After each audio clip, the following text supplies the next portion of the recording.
कैसे आप सारे। आज हम स्टार्ट करते हैं अपना एक और नया सिलेबस जो कि हमारा ज्योग्राफी का पहला चैप्टर आज हम वीडियो में शुरू करने वाले हैं। इसके पहले हमने पॉलिटिकल साइंस इकोनॉमिक्स के हमारे सिलेबस स्टार्ट कर दिया। हमारे 2-3 चैप्टर ऑलरेडी इस पर कंप्लीट हो चुके हैं। अगर आपने वो वीडियो से अभी तक नहीं देखे हैं तो आप वीडियो जाकर के देख सकते हैं। आज हम अपना न्यू सिलेबस 2022-23 से स्टार्ट करने वाले हैं।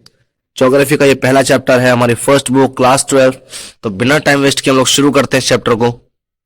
सबसे पहले हमें क्या देखना है, हमें ये जो चैप्टर है भूगोल एक विषय के रूप में हमें बस एक इंट्रोडक्शन लेना है कि हम ज्योग्राफी में क्या स्टडी करेंगे क्या नहीं, क्या है मानव भूगोल। ठीक है, तो उसको हम समझने वाले हैं। 11th क्लास में आपने भूगोल को पढ़ा है भौतिक भूगोल के रूप में। भूगोल के हमारे 2 पार्ट हैं, एक भौतिक एक मानव भूगोल। भौतिक भूगोल को आप 11th में बहुत अच्छे से स्टडी कर चुके हैं। अब हम स्टडी करने वाले हैं मानव भूगोल को लेकर के। ठीक है, तो मानव भूगोल क्या है पहले हम इसको समझ लेते हैं। ठीक है, मानव भूगोल एक मैंने सिंपल सी डेफिनेशन लिखी हुई है। ठीक है, इसी के साथ साथ आपकी बुक में कुछ हमारे जो भूगोलवेत्ता हैं जो रिसर्चर्स होते हैं उनकी 3 डेफिनेशंस दी हुई हैं जो आपको याद करनी है। और ये मोस्ट इंपॉर्टेंट डेफिनेशंस हैं। क्यों? क्योंकि ये डेफिनेशंस आपके एग्जाम में बार बार पूछी जाती है नाम दे करके कि एलन सी सैंपल द्वारा दी गई डेफिनेशन है, इनकी परिभाषा को लिखिए। रेड जेल की परिभाषा लिखिए, पॉल विडाल डी लाब्लाश की परिभाषा को लिखिए। तो आपको इन सभी को याद करना है और समझना है मानव भूगोल क्या है। अभी तक भौतिक भूगोल में आपने पर्यावरण संबंधित सारी चीजें पढ़ी होंगी, प्रकृति के बारे में कि वायुमंडल क्या होता है, जमीन क्या होती है, भूकंप क्यों आता है, ठीक है, ज्वालामुखी क्यों फटता है, ये सब प्रकृति से संबंधित आपने सारी चीजें पढ़ी हैं। ठीक है, ओस क्यों पड़ती है, वाष्प क्या है, ठीक है, ऑक्सीजन नाइट्रोजन हमारे वायुमंडल में कितने प्रतिशत, आपने सब कुछ प्रकृति से संबंधित पढ़ा है।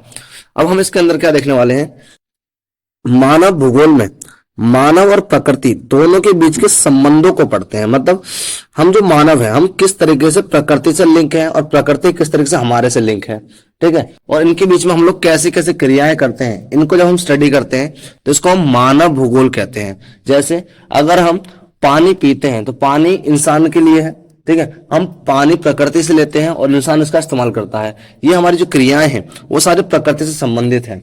इसके अंदर हम इन सब चीजों को स्टडी करेंगे। रेड जेल के मुताबिक मानव भूगोल मानव समाजों और धरातल के बीच संबंधों का संश्लेषित अध्ययन है। ठीक है, हम क्या कह रहे हैं, रेड जेल क्या कह रहे हैं कि मानव का जो समाज है, ठीक है, हमारा जो इंसानों का समाज है और जो हमारी पृथ्वी की धरातल है उसके बीच में जो संबंध है उसी को मानव भूगोल कहते हैं। एलन सी सैंपल क्या कहते हैं कि मानव भूगोल अस्थिर पृथ्वी, अस्थिर पृथ्वी मतलब एक ऐसी पृथ्वी जो स्थिर नहीं है, जो मूवमेंट कर रही है, गति कर रही है बार बार, है ना। और क्रियाशील मानव, ऐसा मानव जो क्रियाएं करता रहता है। इनके बीच परिवर्तनशील संबंधों का अध्ययन है। परिवर्तनशील संबंध मतलब परिवर्तन आते रहते हैं, है ना। जैसे हमारे अगर हम 100 साल पहले की बात करें तो हमारी जो धरती अवर्तमान में है वैसी नहीं दिखती थी, वो परिवर्तन आते रहते हैं। क्यों? क्योंकि मानव अन्योन्य क्रिया अनेक प्रकार की क्रियाओं को करते रहते हैं।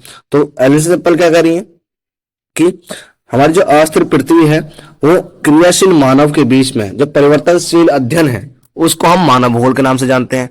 मतलब सबका सार सबका एक ही है, बस थोड़े अलग शब्दों में बताया गया है। पॉल विडाल डे लाब्लास कहते हैं पृथ्वी को नियंत्रित करने वाले भौतिक नियमों और इस पर रहने वाले जीवों के मध्य संबंधों के अधिक संश्लेषित ज्ञान से उत्पन्न एक संकल्पना है जिसको मानव भूगोल कहते हैं। मीनिंग एक ही है कि मानव और प्रकृति के बीच के जो संबंध है जो हमको स्टडी करते हैं इसको हम मानव भूगोल के नाम से जानते हैं। ठीक है, अगला टॉपिक है हमारा भौगोलिक विचारधाराएं। देखो हमारे जो ज्योग्राफी है, ह्यूमन ज्योग्राफी, उसके अंदर अनेक अनेक हमारे जो वैज्ञानिक भूगोलवेत्ता हैं, भूगोलवेत्ता जो ज्योग्राफी रिसर्च करते हैं, जियोलॉजिस्ट कहते हैं उनको ना, उन लोगों ने बहुत सारे विचारों को प्रकट किया है। उन सभी विचारों को हम नॉर्मली भौगोलिक विचारधारा कहते हैं। प्रमुख रूप से इस अध्याय में हमको 3 प्रकार से विचारधाराओं को स्टडी करना है। ठीक है, कि स्टार्टिंग में शुरुआती समय में मानव का विकास कैसे हुआ, उसके पश्चात मानव ने क्या क्या क्रियाएं की और वो क्रियाएं ज्योग्राफी से संबंधित है। ठीक है, पहले का नाम हमारा पर्यावरणीय निश्चयवाद, दूसरे का नाम है संभववाद और तीसरे का नाम है नव निश्चयवाद और इनको बाकी और नामों से भी जाना जाता है।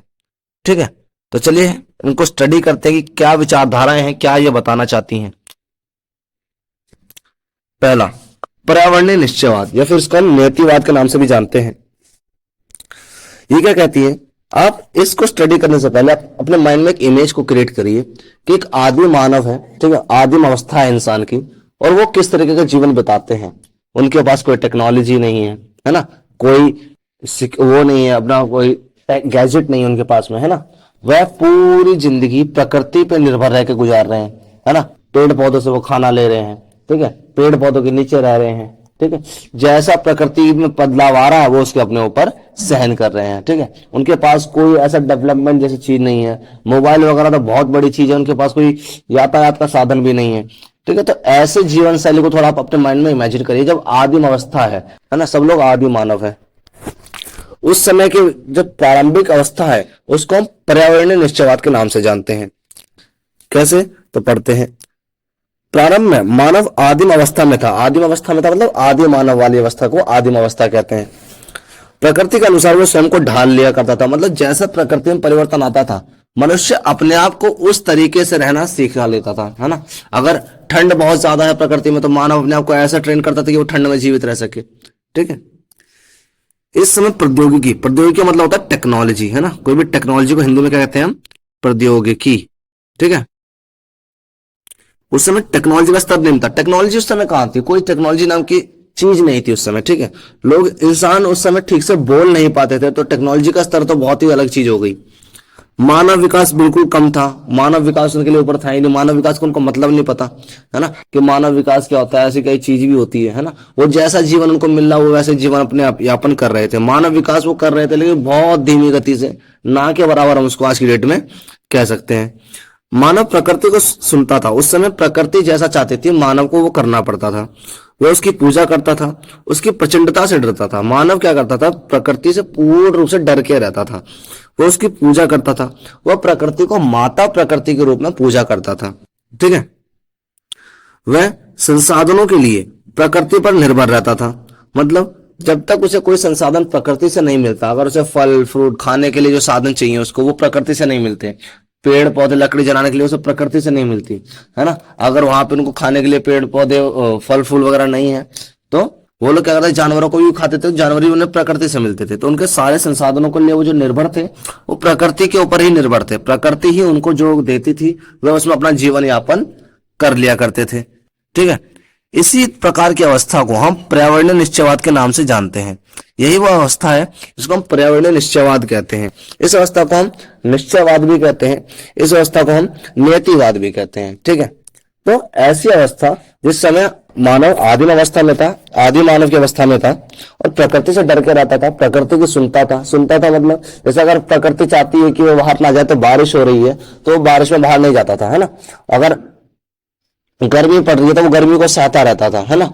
तो उस समय की जो स्थिति थी वो इस प्रकार की थी। तो शुरुआती अवस्था को हम पर्यावरणीय निश्चयवाद के रूप में जानते हैं। अगला क्या है, संभववाद विचारधारा। अब नाम से समझिए क्या लिखा है, संभववाद। तो एक ऐसी अवस्था इंसान की जहां सब कुछ संभव है ना। एक ऐसी अवस्था में कदम रखना जहां पे सब कुछ संभव हो। सब कुछ संभव है मतलब जैसे अभी हमने जो विचारधारा देखी एकदम उसकी उलट है, एकदम अपोजिट है। उस समय आदि मानव क्या करता था, प्रकृति से डरता था, भयभीत होता था, उसकी बात मानता था, उसकी पूजा करता था, है ना। मानव विकास नहीं था उस समय, प्रौद्योगिकी नहीं थी। अब इसके एकदम उल्टा है, इस अवस्था में प्रौद्योगिकी भी है, मानव का विकास भी हो रहा है, ठीक है। मानव प्रकृति से डरता नहीं है, उसके साथ सहयोग करता है, वो प्रकृति पर अब निर्भर नहीं है ना। ऐसी विचारधारा को हम संभववाद विचारधारा कहते हैं। पढ़ते हैं। समय के साथ साथ मनुष्य का विकास हुआ। देखो जैसे जैसे समय बीता मनुष्य ने अपना विकास किया, है ना। जितने भी दुनिया भर में मनुष्य हैं उन सब ने क्या करा, अपना विकास करना शुरू कर दिया। अब मनुष्य प्रकृति से डरता नहीं था, मनुष्य ने प्रकृति से डरना अब छोड़ दिया। मनुष्य अब प्रकृति के ऊपर जो प्रकृति का जो उसके ऊपर डर था उसने उसको निकाल दिया।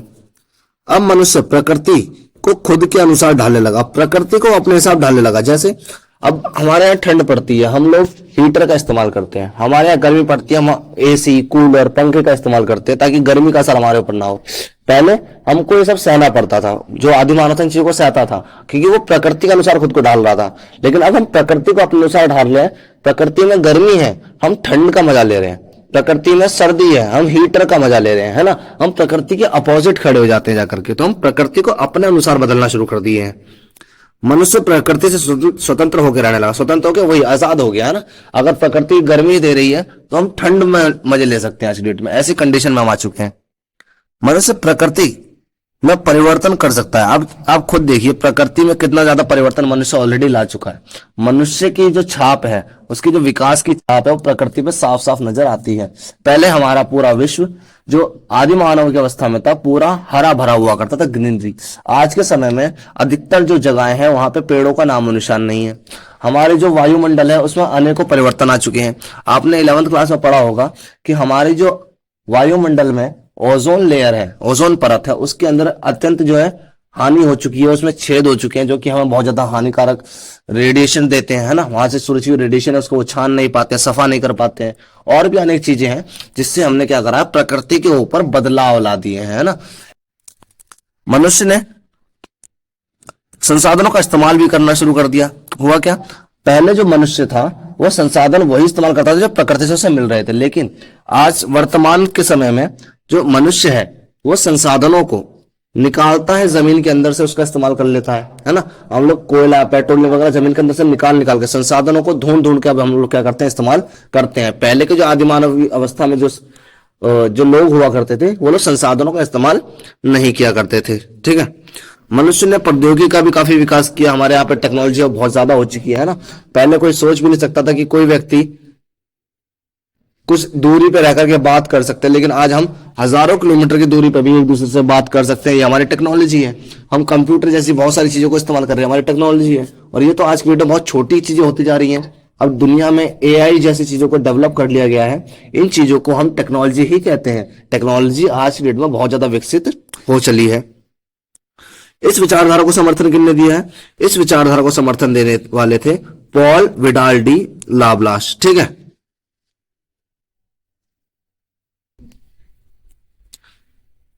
प्रकृति का मानवीकरण, ये इसी विचारधारा से संबंधित है कि प्रकृति का क्या हुआ, मानवीकरण हो गया। मानव ने अपने अनुसार प्रकृति को बदलना शुरू कर दिया, ठीक है।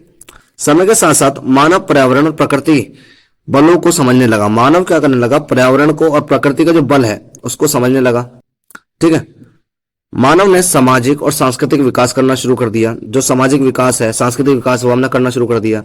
बेहतर प्रौद्योगिकी यानी टेक्नोलॉजी का विकास करा, और टेक्नोलॉजी के साथ साथ अस्पताल, नगर, खेत, फलोद्यान, चरगाह, पत्तन हम किसे कहते हैं, जहां पे बड़े बड़े पानी के जहाज आकर रुकते हैं, हम पत्तन कहते हैं।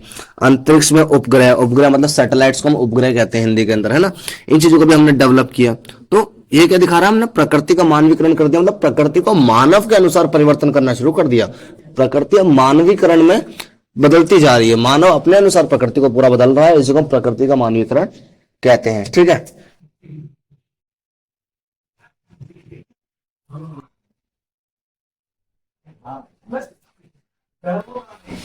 अब आती है हमारी अगली विचारधारा, जिसको कहते हैं हम नव निश्चयवाद विचारधारा। देखिए, ये विचारधारा दोनों विचारधाराओं को मिला करके बनी हुई एक विचारधारा है, ठीक है। इसका मानना है कि ना तो पूरी तरह पर्यावरणीय निश्चयवाद ठीक है और ना ही पूरी तरह संभववाद ठीक है, ठीक है। ये दोनों के बीच का एक मध्य मार्ग निकाल के देती है, इसलिए इसको मध्यम मार्ग की विचारधारा के नाम से भी जाना जाता है। इसे रुको और जाओ विचारधारा भी कहा जाता है। क्यों? इसका कहना है कि मानव ने प्रकृति के नियमों का ही पालन करके प्रकृति पर विजय पाई है। मतलब प्रकृति से मानव थोड़ा आगे तो निकला, संभववाद का तो सपोर्ट करता है, लेकिन ये निश्चयवाद को भी मानता है कि पूर्ण रूप से हम अभी आगे नहीं निकले हैं। हम प्रकृति के नियमों का ही पालन कर रहे हैं और टेक्नोलॉजी का विकास कर रहे हैं। बिना प्रकृति के नियमों का पालन किए हम प्रौद्योगिकी का विकास नहीं कर सकते। आई बात समझ में? इस विचारधारा को किसने समर्थन दिया है? इस विचारधारा को समर्थन देने वाले का नाम है ग्रिफिथ टेलर। ये भी बहुत बड़े भूगोलवेता हैं जिनका नाम ग्रिफिथ टेलर है। इन्होंने भी क्या करा है, इन्होंने इस विचारधारा को समर्थन दिया है, ठीक है।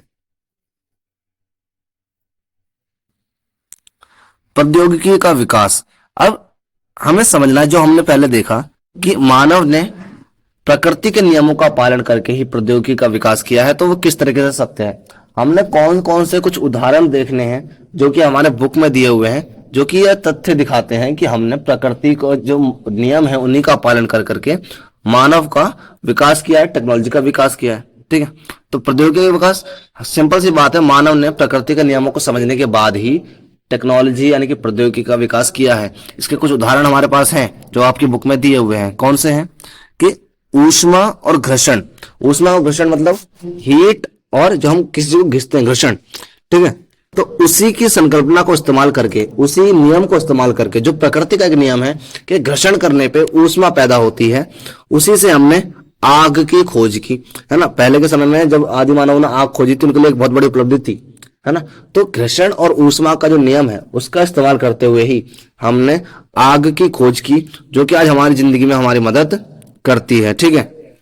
साथ ही डीएनए और अनुवांशिकी, जो हमारे डीएनए के जो रहस्य हैं वो आज भी अत्यंत, बोलते हैं बहुत ज्यादा खोजने बाकी हैं। डीएनए के रहस्य को भी हमने बहुत ना के बराबर खोजा है, ठीक है। और डीएनए और अनुवांशिकी के जो नियम है, जो प्राकृतिक नियम है ना, जो उनमें स्ट्रक्चर्स हैं, उनको समझने के बाद ही हम बहुत सारी बीमारियों पे इलाज कर पाते हैं ना, बीमारियों का इलाज कर पाते हैं। वरना बीमारियों को समझना इतना आसान काम नहीं था। लेकिन जब हमने प्रकृति के नियमों को समझा, डीएनए को समझा, अनुवांशिकी को समझा, तो हमने जाना कि किस प्रकार से हम कोई सारी बीमारियों को निजात कर सकते हैं, कई सारी बीमारियों को जड़ से खत्म कर सकते हैं, ठीक है।